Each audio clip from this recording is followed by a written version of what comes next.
Right, we're back with the regular lectures. The time now is 2 o'clock on September the 10th, Tuesday. I'm on the topic of subject called cell organization, and we were dealing with the transition of the start checkpoint in yeast, which is part of the cell cycle, progress through the cell cycle. So continuing from there, start is the predominant checkpoint in the S. cerevisiae cell cycle and is well characterized in the species. We can see that on figure 2.4. In G1, the CD-C28 CDK can associate with any of the three cyclins, CLN1, CLN2, CLN3, which are functionally redundant. At least under laboratory conditions, the genes can be deleted singly or in pairs with no effect on phenotype, but mutation in all three arrests the cell cycle at G1. The highly unstable CLN3 is expressed constitutively and acts as an indicator of cell growth. When the concentration of CD-C28 CLN3 reaches a critical level, the kinase activates two transcription factors, SBF and MBF, which contain a common component SW16. SBF initiates transcription of the genes for the other G1 cyclins, CLN1 and CLN2. These cyclins associate with the CDC28 to form CDK cyclin complexes, with several functions related to the activation of the 6 CLB cyclins, the mitotic cyclins CLB1, CLBZ, CLB3, and CLB4, and the S-phase cyclins CLB5 and CLBG, which share a conserved destruction box. Firstly, they reduce the rate of proteolysis of the CLB cyclins. And secondly, they increase the rate of hydrolysis of a CDK-CLB cyclin inhibitor, SIC1. The second transcription factor, MBF, initiates transcription of the CLBS and CLB6 genes. Thus, by stimulating the transcription of S-phase cyclins and increasing their stability, the G1-specific CDK cyclin complexes induce the onset of the S-phase when cell growth is sufficient. The S-phase-specific CDK cyclin complexes stimulate the transcription or activity of replication proteins, perhaps including those found at the constitutive origin recognition complexes on yeast ARS elements. This is a summary of the molecular regulation of start and S. cerevisiae, which has already been explained, but I'm repeating it for continuity purposes. Accumulation of CLN3 acts as an indicator of cell size dashed line at a critical concentration. The kinase activity of CDC28 is induced and activates two transcription factors. SBF promotes CLN1-3 transcription, thus generating a positive feedback loop. Although proteolytic degradation of CLN2 due to starvation can delay entry into the S-phase, MBF activates the genes for CLN5 and CLN6, whilst activated CDC28 kinase inhibits destruction box targeted cyclin degradation and promotes degradation of the inhibitor SIC1. CLN5 and CLN6 form complexes with CD228 which activate the expression of replication genes. The cell cannot pass start until mitosis is complete and is S-Pombe. In S-Pombe, this is achieved by a simple negative feedback mechanism in which the mitotic CDK cyclin complex inhibits a protein required for the initiation of DNA replication, CDC18. In the absence of active CDC18, DNA replication is blocked, and this repression is lifted when the mitotic kinase is destroyed. Entry into the S-phase in mammalian cells. In mammals, 4 CDKs, CDK2, CDK3, CDK4, and CDK6 act in early G1. All 4 associate with the D cyclins, which are synthesized early in G1 in a growth factor-independent manner. CDK4 and CDK6 play the principal roles in the regulation of downstream events. The only known target of these early CDK cyclin complexes is the retinoblastoma protein RB1, which is a negative regulator of the cell cycle, RB1 in its unphosphorylated form binds transcription of the E2F family, which normally activate genes required for entry into S phase. RB1 inhibits the expression of these genes in two ways: by sequestering the E2F activation domain and direct repression by chromatin remodeling. Phosphorylation of RB1 by the early G1 CDKD cycling complexes releases the repression. An important downstream effect of CDKD cyclin activation is the synthesis of E-cyclins, which are required for the GIS transition itself. The E-cyclins form complexes with CDK2, and these activate CDC25A, a phosphatase, which may in turn activate the S-phase specific complex CDK-2 This complex is required for the initiation of replication and has been localized at replication regions where it can be immunoprecipitated with pCNA, a component of the major eukaryotic DNA polymerase. Its specific targets in the initiation complex remain to be characterized, but both cyclin A and cyclin E complexes are known to phosphorylate and regulate the activity of several transcription factors, including the E2F family, P53, BMYB, and the inhibitory helix loop helix protein ID2. The restriction of replication to once per cell cycle. The cell fusion studies described above show that the S-phase nucleus can induce the G1 nucleus to replicate, but not the G2 or M nuclei, which need to complicate mitosis before becoming competent for replication once again. In all cases, replication occurs only once. A model proposed to explain these data involves a replication licensing factor displaying the following properties. It interacts with DNA origins in the latter stages of mitosis. It is essential for initiation of replication, but is inactivated or destroyed once initiation has taken place. It is unable to cross the nuclear envelope. The model proposes that a cytoplasmic licensing factor interacts with DNA origins before reassembly of the nuclear envelope at the telophase. This factor is a target for regulation by S-phase, promoting CDK cycling complexes, and initiates replication at each origin at the beginning of the S-phase, becoming inactive in the process. During the remainder of the cell cycle, the new licensing factor is unable to enter the nucleus, and the precocious initiation of replication is prevented. The factor enters the nucleus at the start of mitosis, but is inactive to prevented from interacting with the DNA because of the condensed state of the chromatin.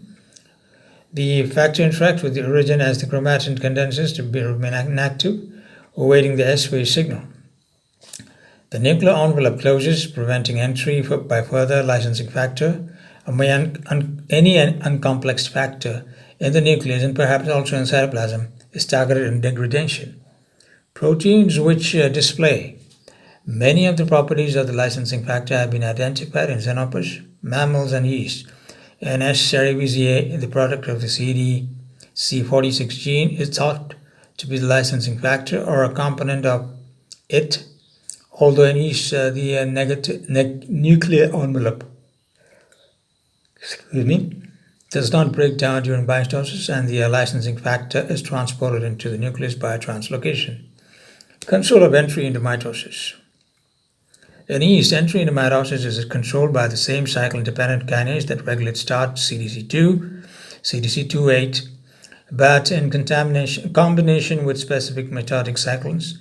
In cerevisiae, these are encoded by the CLB1, CLB2, CLB3, and CLB4 genes, and in S. pombe by the CDC13 gene. In invertebrates, the CDK1, CDC2 kinase associated with the A and B type cyclins, which, like their yeast counterparts, contain mitotic destruction boxes. Much of the regulatory pathway of the G2M checkpoint has been determined in S. pombe, and similar components are found in other eukaryotes. In S. pombe, CDC2 cyclin-dependent kinase appears to be regulated predominantly by phosphorylation of the tyrosine 15 residue. It is activated by dephosphorylation carried out by a CD5 and another phosphatase termed PYP3, and inactivated by redundant kinases termed Wheel and MIC1. The G2M transition coincides with a burst of CDC2 kinase activity, which is controlled by a positive feedback loop in which the CDC2 by CDC3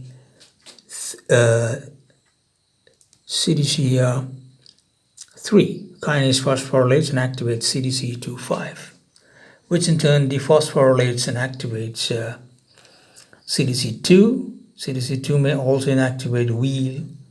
This sudden exponential rise in kinase activity simultaneously changes the phosphorylation states of many target proteins and effectively throws a switch which initiates mitosis. Structural changes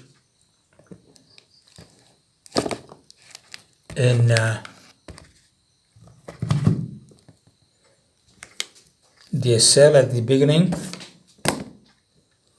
of the M phase and the role of M phase kinase. Substrate CDC25 rolling mitosis positive feedback loop to generate surge of M phase kinase activity. Anaphase promoting complex, this is likely to be an indirect substrate. Negative feedback loop to induce degradation of cyclin causes transient spike of M phase kinase activity at onset of the M phase.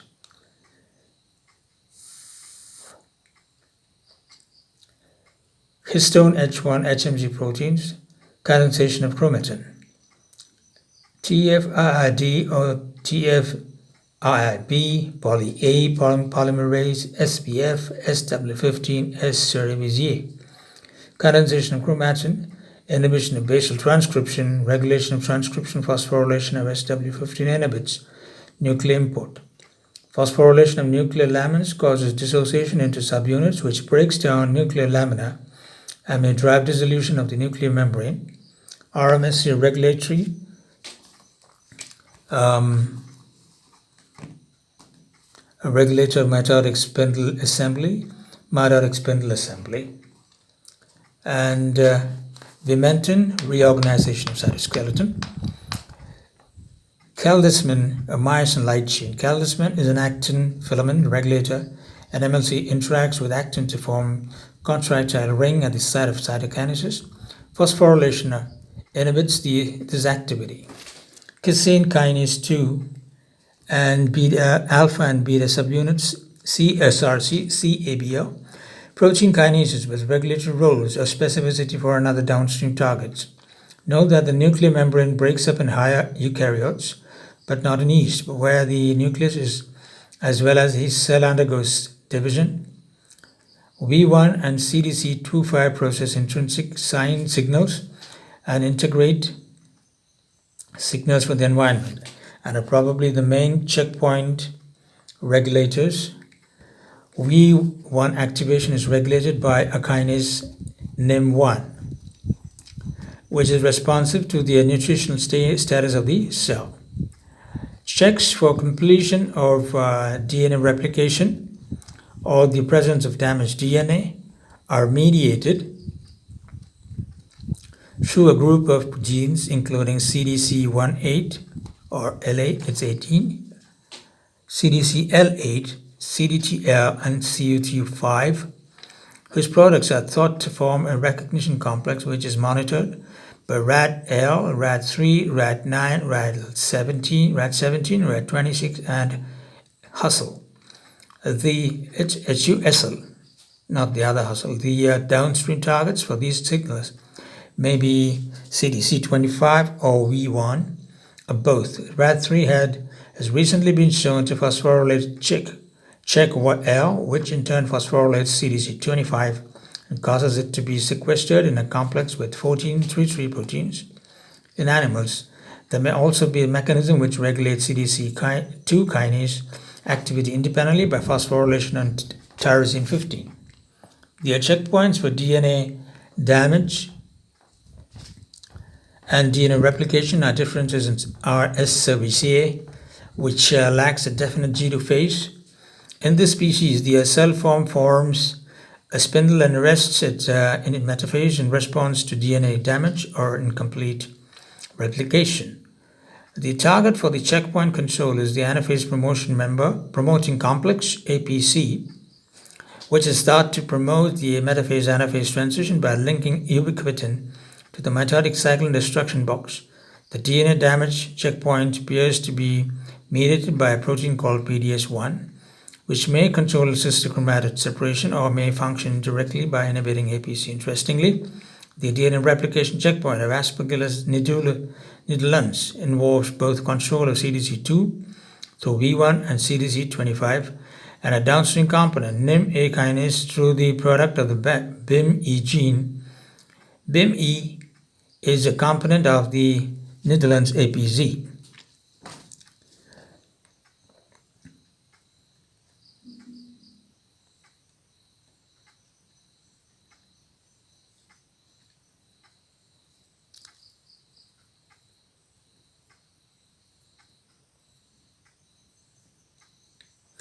Mitosis. The M-phase CDK cyclin complex phosphorylates target proteins mediating the structural changes occurring during mitosis, condensation of chromatin, assembly of the spindle apparatus, reorganization of the nucleus, and assembly of the cytokinetic machinery. Although only few targets have been precisely defined, Table 2.4, one critical but probably indirect target of the M-phase kinase is the anaphase promoting complex APC, a destruction box-dependent ubiquitin ligase which facilitates the sudden degradation of mitotic cyclins. In animals, cyclin A at metaphase and cyclin B at the metaphase-anaphase transition, the differential timing may reflect the efficiencies of the destruction boxes. Other APC targets include proteins required for maintaining the association of cystochromatids, possibly kinetochore components, or perhaps a more generally distributed factor. A candidate is S-serine-PCU, PDS1 as discussed above. Another important target of M-phase kinase is the myosin light chain, which in its phosphorylated and state is prevented from binding to actin and thus from forming the cytoskeletal ring required for cytokinesis.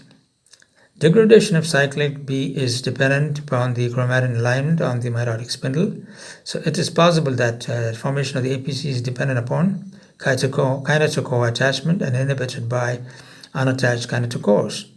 The inactivation of M-phase kinase triggered by degradation of cyclin B allows M-phase kinase substrates such as myosin to be dephosphorylated, thus facilitating the cytoskeletal organization, which precludes cytokinesis, the reconstruction of the nuclear lamina, and decondensation of chromatin.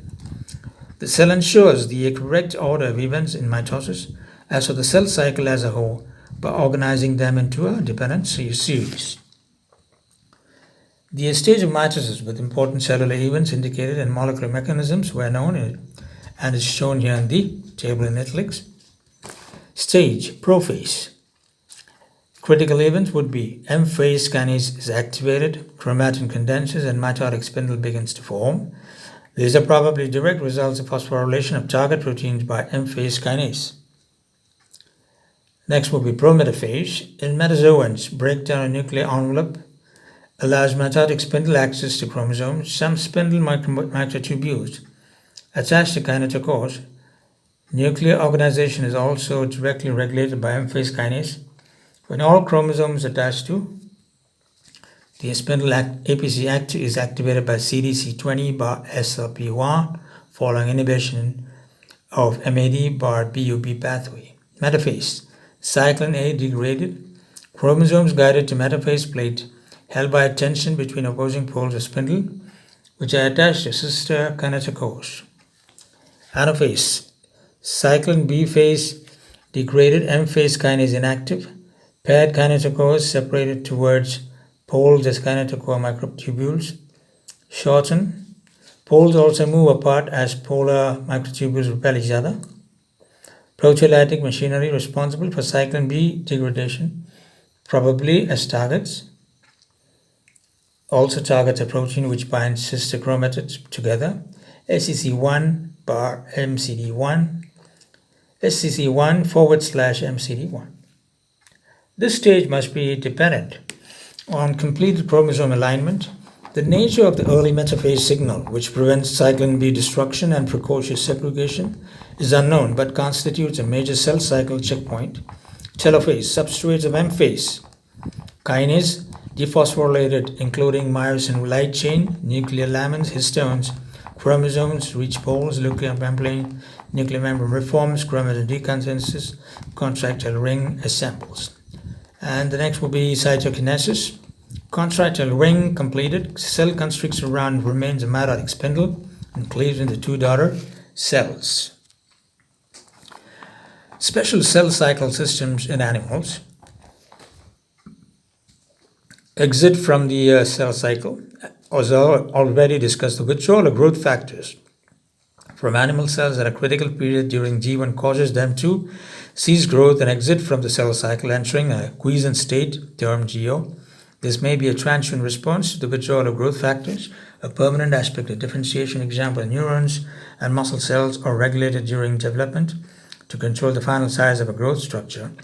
The absence of growth factors stimulates exit from the cell cycle because growth factors are required for the synthesis of the D-cyclins. These are very unstable. Proteins replenished only by new transcription early in G1. It is this transcription which is activated by growth factor signaling. In summary, growth factors are ligands for receptor tyrosine kinase, which initiates a signal transduction cascade through RAS, REF, and MAP kinases, eventually activating transcription factors in the nucleus.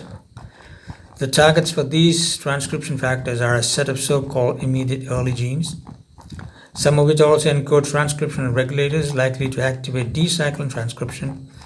Cells stimulated with growth factors enter the S phase several hours later, reflecting the time taken for D-cyclin mRNA to appear in the cytoplasm. Withdrawal from the cell cycle can also be stimulated by growth inhibitors such as TGFB, contact inhibition, or loss of substrate. These diverse signals act through a family of small cyclin-dependent kinase inhibitors, CKIs, targeting specific components of the cell cycle machinery. The P16 family of inhibitors specifically inhibit CDKD cyclins by preventing both the assembly and the ability to phosphorylate the RB1 protein. Tumor suppressor genes P21 and P27 families inhibit all CDK cyclin activities and thus arrest the cell cycle by inhibiting the activity of CDK cyclin D complexes, preventing the activation by CAK, which is itself a CDK cyclin holoenzyme, and also by blocking the activity of cyclin E and cyclin A containing complexes and pCNA bar 6 DNA polymerase complex itself. These CKIs also integrate signalers from intrinsic pathways. A major pathway of DNA damage regulation works through the P53 regulator, which activates P21, as well as stimulating D-cyclin synthesis. Growth factors facilitate cell growth by representing many of the CDKs discussed above. Ironically, it has been found that P21 or P27 are constitutively present in the cell and comprise part of the normal functional CDK cyclin complex. Stoichiometric binding of the inhibitory proteins does not affect kinase activity, but inhibition occurs at higher concentrations. P21 is also capable of direct interaction both with pCNA or DNA. Polymerase delta show that DNA damage blocks DNA replication directly rather than signaling through the CDK-dependent kinase cascade. Apoptosis as an alternative for two-cell cycle arrest. Apoptosis is programmed cell death, a form of cell death initiated by the complex or by the cell itself in response to various intrinsic and extrinsic signals.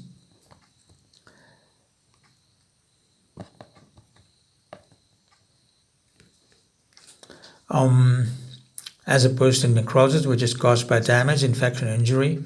Apoptosis has an important role in development and is also a defense against chemical insult and infection. The inhibition of apoptosis can lead to cancer. The behavior of a cell undergoing apoptosis is distinct from that of a necrotic cell. It involves condensation and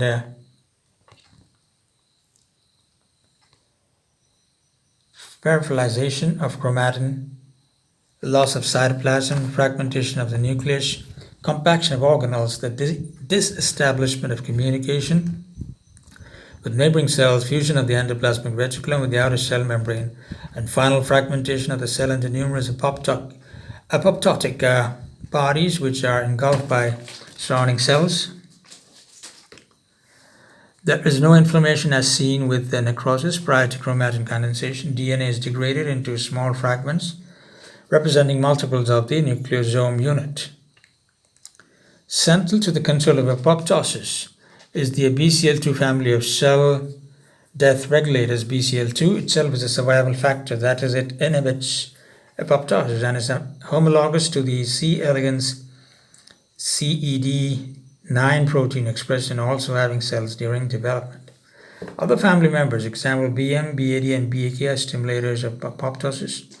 The proteins form dimers, and competition between them, reflecting their relative abundance, determines the fate of the cell. The effectors of BCL2 signaling are a family assisting proteases related to the interleukin LP converting enzyme ICE proteases. A number of such enzymes are synthesized by mammalian cells as inactive zymogens and are inactivated in a proteolytic cascade, culminating in the activation of proteins such as poly-ADP ribosome, ribose polymerase, and nuclear lamins. The direct effectors of apoptotic cell behavior. These signal transduction pathways leading to apoptosis are not fully understood. One pathway involves p53, which initiates apoptosis in response to DNA damage in some cell types, example skin cells, by inhibiting BCL2 and activating BAX. In other cells, p53 arrests the cell cycle in G1 by activating the CK1 proteins, which inhibit CDK cycling complexes and stress-activated protein kinases. This pathway appears not to be involved in apoptosis occurring during development, example in the interdigital regions of the mouse limb bud, as mice homozygous for a deletion TP53 develop normally. Other signals, example growth inhibitory factors such as TGFB, can also induce apoptosis and do so through BCL2 family protein, but independently of p53. There are also signaling pathways influencing the ICE family protease directly.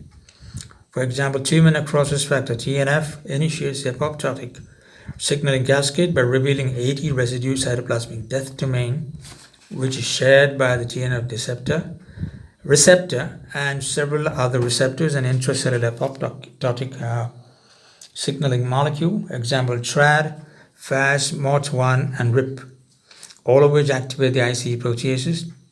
CRMA is an ICE protease inhibitor encoded by cowpox virus. This is a survival factor which blocks apoptosis encoded by p53, TGFP, and TNF, allowing the virus to avoid the lethal consequences of this response to infection. We're going on to the next section of E, which is microbial physiology, growth, yield, and characteristics, strategies of cell division, stress response. Growth may be defined as an increase in cellular constituents. It leads to a rise in cell number when microorganisms reproduce by processes like budding or binary fission. In the latter, individual cells enlarge and divide to yield progeny approximately equal size.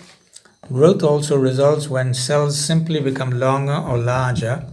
If the microorganism is sinusoidal, that is, a multinucleate organism in which nuclear divisions are not accompanied by cell divisions, growth results in an increase in cell size but not cell number. It is usually not convenient to investigate the growth and reproduction of individual microorganisms because of their small size. Therefore, when studying growth, microbiologists normally follow changes in total population number. lag phase. When microorganisms are introduced into fresh culture medium, usually no immediate increase in cell number occurs, and therefore this period is called the lag phase. Although cell division does not take place right away and there is no net increase in mass, the cell is synthesizing new components. A lag phase prior to the start of cell division can be necessary for a variety of reasons. The cells may be old and depleted of ATP, essential cofactors, and ribosomes. These must be synthesized before growth can begin. The medium can be different from the one the microorganism was growing in previously. Here, new enzymes will be needed to use different nutrients. Possibly the microorganisms have been injured and require time to recover. Whatever the causes, eventually the cells retool, replicate the DNA, begin to decrease in mass, and finally divide. The lag phase varies considerably in length with the condition of the microorganisms and the nature of the medium. This phase may be quite long enough if the inoculum is from an old culture or one that has been refrigerated. Inoculation of a culture into a chemically different medium also results in a longer lag phase. On the other hand, when a young, vigorously growing exponential phase culture is transferred to fresh medium of the same composition, the lag phase will be short or absent. Exponential phase. During the exponential or log phase, microorganisms are growing and dividing at the maximal rate possible, especially their genetic potential. The nature of the medium and the conditions under which they are growing, their rate of growth is constant during exponential phase. That is, the microorganisms are dividing and doubling in number at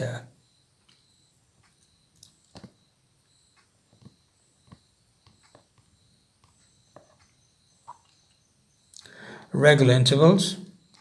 Because each individual divides at a slightly different momentum, the growth curve rises smoothly rather than in discrete jumps. The population is most uniform in terms of chemical and physiological properties during this phase. Therefore, exponential phase culture are usually used in biochemical and physiological studies. Exponential growth is balanced growth. That is, all cellular constituents are manufactured at constant rates relative to each other. If nutrient levels or other environmental conditions change, unbalanced growth results. This is growth during which the rates of synthesis of cell components vary relative to one another until a new balanced state is reached. This response is readily observed in a shift-up experiment in which bacteria are transferred from a nutritionally poor medium to a richer one. The cells first construct new ribosomes to enhance their capacity for protein synthesis. This is followed by increases in protein and DNA synthesis. Finally, the expected rise in reproductive rate takes place. Unbalanced growth results when a bacterial population is shifted down from a rich medium to a poor one. The organisms may previously have been able to obtain many cell components directly from the medium.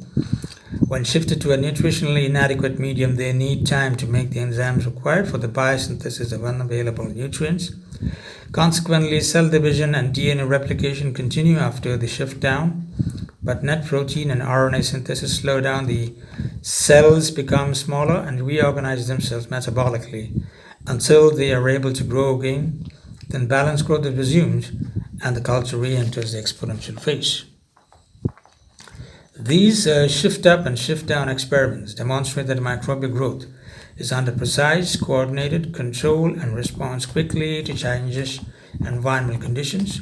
When microbial growth is limited by the low concentration of a required nutrient, the final net growth or yield of cells increases with the initial amount of the limiting nutrient present. This is the basis of microbiological assays for vitamins and other growth factors. The rate of growth also increases with nutrient concentration, but in a hyperbolic manner, which much like that seen with many enzymes. The shape of the curve seems to reflect the rate of nutrient uptake by microbial transport proteins. At sufficiently high nutrient levels, the transport systems are saturated, and the growth rate does not rise further with increasing nutrient concentration. The above diagram shows the nutrient concentration and growth. The effect of changes in limited growth limiting nutrient concentration and total microbial yield. At sufficient height, concentration total growth will plateau, the effect on growth rate. Now going to the next topic of this section will be stationary phase. Eventually, population growth ceases and the growth curve becomes horizontal, as seen in figure 1. This stationary phase usually is attained by bacteria at a population level of around 10 raised to 9 cells per ml. And other microorganisms normally do not reach such high population densities. Protozoan and algal cultures often having maximum concentrations at about 10 raised to 6 cells per ml.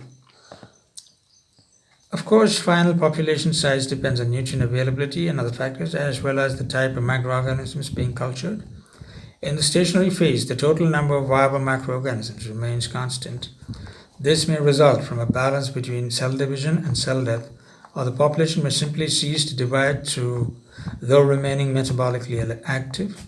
Microbial populations enter the stationary phase for several reasons.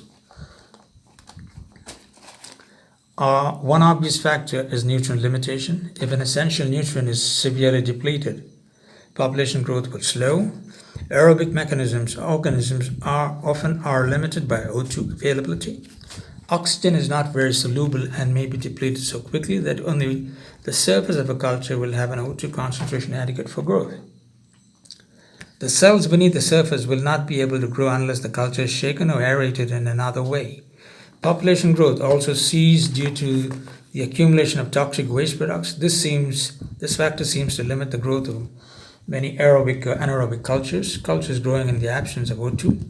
For example, streptococci can produce so much lactic acid and other organic acids from sugar fermentation that the medium becomes acidic and growth is inhibited. Streptococcal cultures can also enter the stationary phase due to depletion of their sugar supply. Finally, there is some evidence that growth may cease when a critical population level is reached. Thus, entrance into the stationary phase may result from several factors operating in concert. As we have all seen, bacteria in a batch culture may enter stationary phase in response to starvation. This probably often occurs in nature as well as because many environments have quite low nutrient levels. Starvation can be a positive experience for bacteria.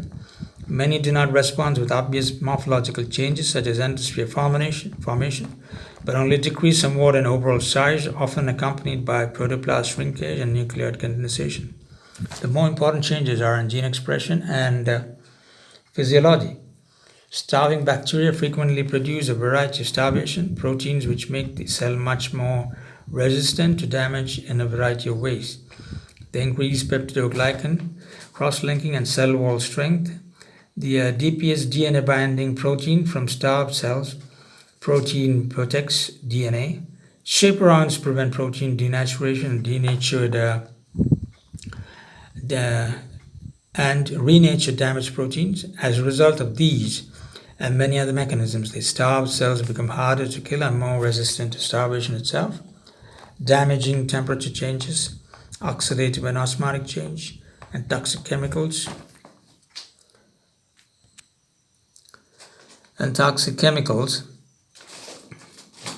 Such as chlorine, these changes are so effective that some bacteria can survive starvation for years.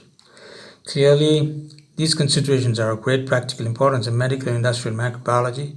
There is even evidence that Salmonella, Typhimurium, and some other bacterial pathogens become more virulent when starved. Right. As we have seen, bacteria in a bacterial culture may enter stationary phase in response to starvation. This probably often occurs in nature, as well as because many environments have quite low nutrient levels. Starvation can be a positive experience for bacteria. Many do not respond with obvious morphological changes such as endospore formation, but only decrease somewhat in overall size after accompanied by protoplast shrinkage and nucleoid condensation. The more important changes are in gene expression and physiology. Starving bacteria frequently produce a variety of starvation proteins. which make the cell much more resistant to damage in a variety of ways. They increase peptidoglycan cross-linking and cell wall strength. The DPS, DNA binding protein from starved cells, protein protects DNA. Chaperones prevent protein denaturation and renature damaged proteins. As a result of these and many other mechanisms, the starved cells become harder to kill and more resistant to starvation itself, damaging temperature changes, oxidative and osmotic damage, and toxic chemicals such as chlorine. These changes are so effective that some bacteria can survive starvation for years. Excuse me. Clearly, these considerations are of great practical importance in medical and industrial microbiology. There is evidence that Salmonella typhimurium and some of the, let me spell that again for you, Salmonella typhimurium and some other bacterial pathogens becomes more virulent when starved. Death phase. Detrimental environmental changes like nutrient deprivation and buildup of toxic waste lead to the decline in the number of viable cells, characteristic of the death phase. The death of a microbial population, like its growth during the exponential phase, is usually logarithmic. That is, a constant proportion of cells dies every hour. This pattern in viable cell counts holds even when the total cell number remains constant, because the cells simply fail to lyse after dying. Often the only way of deciding whether a bacterial cell is viable is by incubating it in a fresh medium.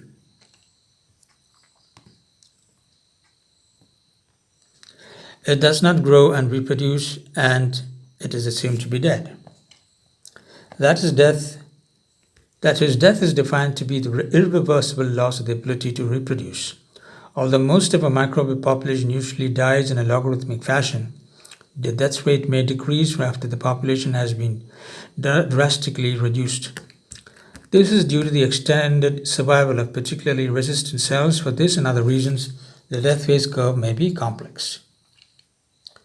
Mathematics of growth. Knowledge of microbial growth rates during the exponential phase is indispensable to microbiologists. Growth rate studies contribute to basic physiological and ecological research and the solution of applied problems in industry. Therefore, the quantitative aspects of exponential phase growth will be discussed. During the exponential phase, each microorganism is divided at constant intervals. Thus, the population will double in number during a specific length of time called the generation time or doubling time. This situation can be illustrated with a sample example. Although most of a microbial population usually dies in a logarithmic fashion, the death rate may decrease after the population has been drastically reduced. This is due to the extended survival of particularly resistant cells. For this and other reasons, the death phase curve may be complex. The mathematics of growth. Knowledge of microbial growth rates during the exponential phase is indispensable to microbiologists. Growth rate studies contribute to basic physiological and ecological research and the solution of applied problems in industry. Therefore, the quantitative aspects of exponential phase growth will be discussed. During the exponential phase, each microorganism is dividing at constant intervals. Thus, the population will double in number during a specific length of time called generation time or doubling time. This situation can be illustrated with a simple example. Suppose that a culture tube is inoculated with one cell that divides every 20 minutes, table 1. The population will be 2 cells after 20 minutes, 4 cells after 40 minutes, and so forth, because the population is doubling every generation. The increase in population is always 2n, where n is the number of generations. The resulting population increase is exponential or logarithmic. Table 1, an example is exponential growth. It's shown here how it goes. 2 raised to 0 and it will become is equal to 1. So population n 0 and 2 raised to n is 1. Log 10 nt is 0.00. So you take 120, we talk on 2 raised to 6. Division number is 6. 2 raised to 6 is equal to 64. So population is 64. And log 10 n is equal to 1.806. Please, take a screenshot of this and work it out on a piece of paper, and you should be okay with that.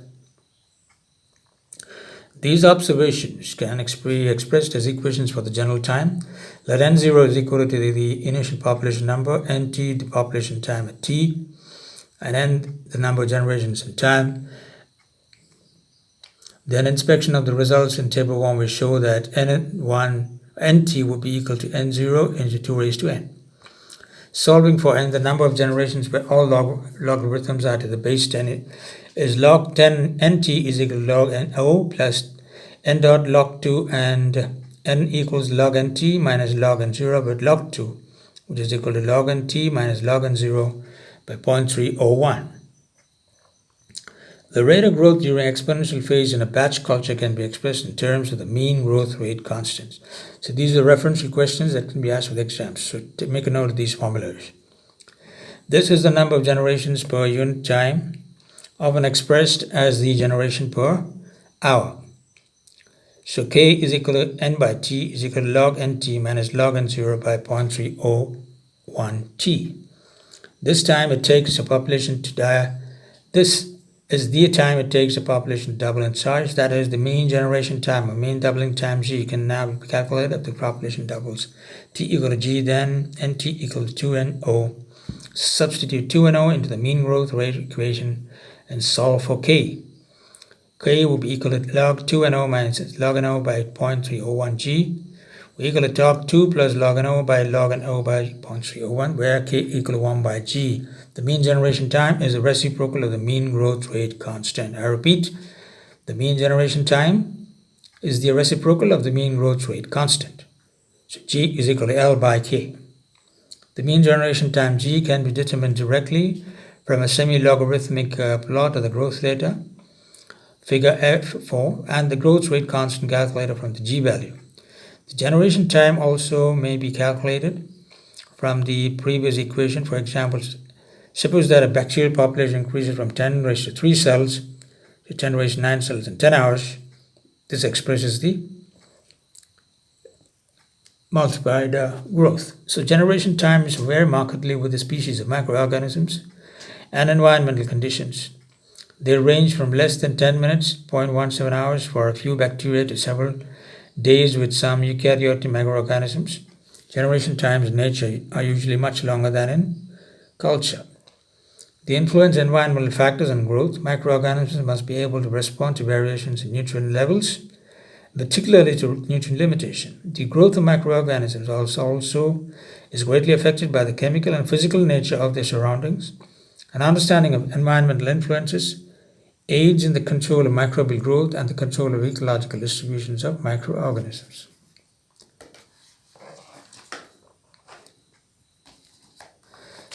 The ability of some microorganisms to adapt to extreme and inhospitable environments is truly remarkable. Prokaryotes are present anywhere life can exist. Many habitats in which prokaryotes thrive would kill most other organisms. Prokaryotes such as Bacillus infernus even seem able to live over 1.5 miles below the Earth's surface without oxygen, and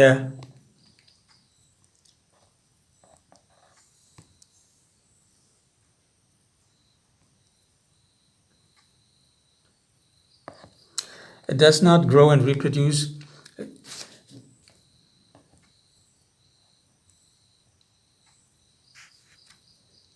And at temperatures above 60 degrees centigrade, microorganisms that grow in such harsh conditions are often called extremophiles. So this is a table of that, microorganisms, temperature, generation time, and things like that. We go further down, that is a graph for that, generation time determination. The generation time can be determined from a microbial growth curve. The population data are plotted in the logarithmic axis used for the number of cells. The time to double the population number is then read directly from the plot. The log of the population number can also be plotted against time on the regular axis.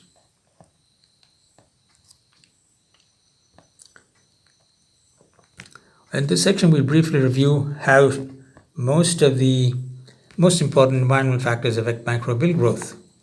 Major emphasis will be given to solutes and water activity, pH, temperature, oxygen level, pressure, and radiation.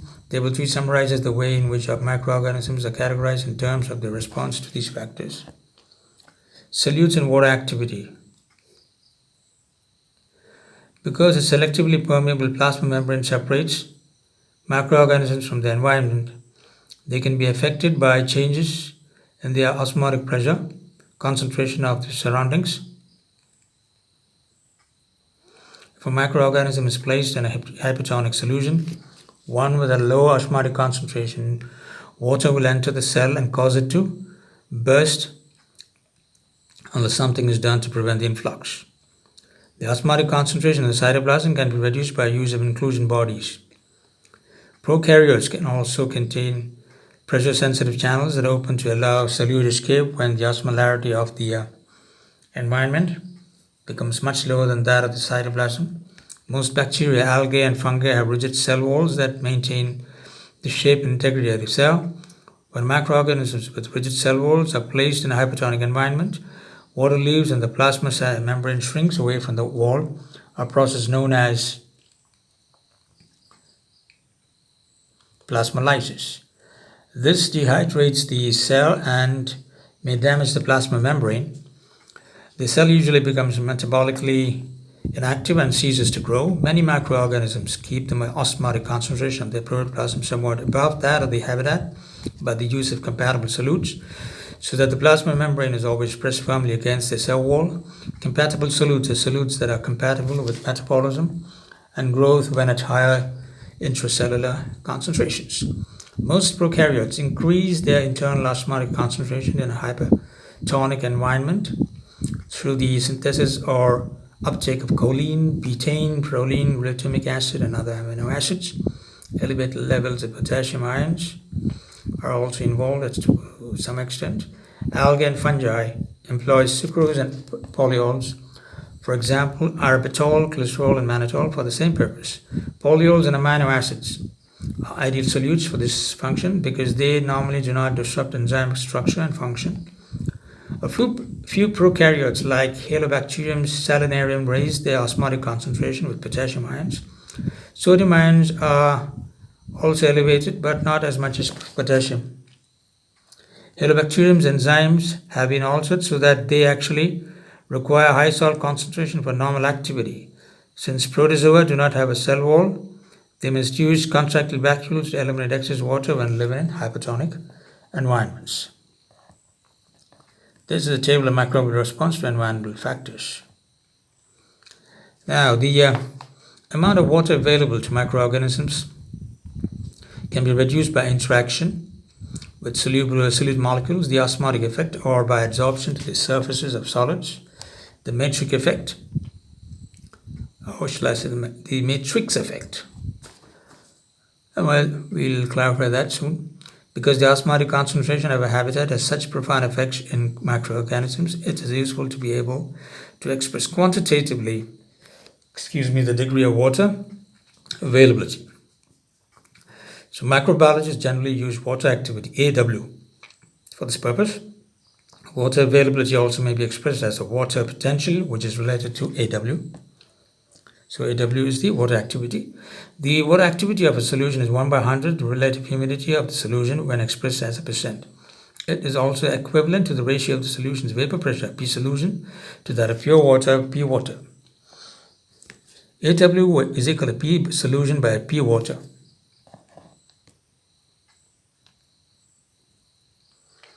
The water activity of a solution or solid can be determined by sealing it in a chamber and measuring the relative humidity after the system has come to equilibrium. Suppose after a sample is treated in this way, the air above it is 95 degrees saturated. That is, the air contains 95% of the moisture it would have when equilibrium at the same temperature with a sample of pure water. The relative humidity would be 95%. The sample's water activity 0.95. Water activity is inversely related to osmotic pressure. I repeat, water activity is inversely proportional or related to the osmotic pressure. If a solution has high osmotic pressure, its AW is low. Microorganisms differ greatly in their ability to adapt to habitats with a lower water activity, table 4. A microorganism must expend extra effort to grow in a habitat with low AW value because it must maintain a high internal solute concentration to retain water. Some microorganisms can do this and are osmotolerant. They will grow over wide ranges of water or activity or osmotic concentrations. For example, Staphylococcus aureus can be cultured in a media containing any sodium chloride concentration up to about 3 m. It is well adapted for growth on skin. The yeast Saccharomyces will grow on sugar solutions with AW as low as 0.6, Algadinella concentration of 1.7. All of you are truly osmotolerant. Most grow well at water activities around 0.98. So that's it for this section. We'll continue in the next lecture. Thank you.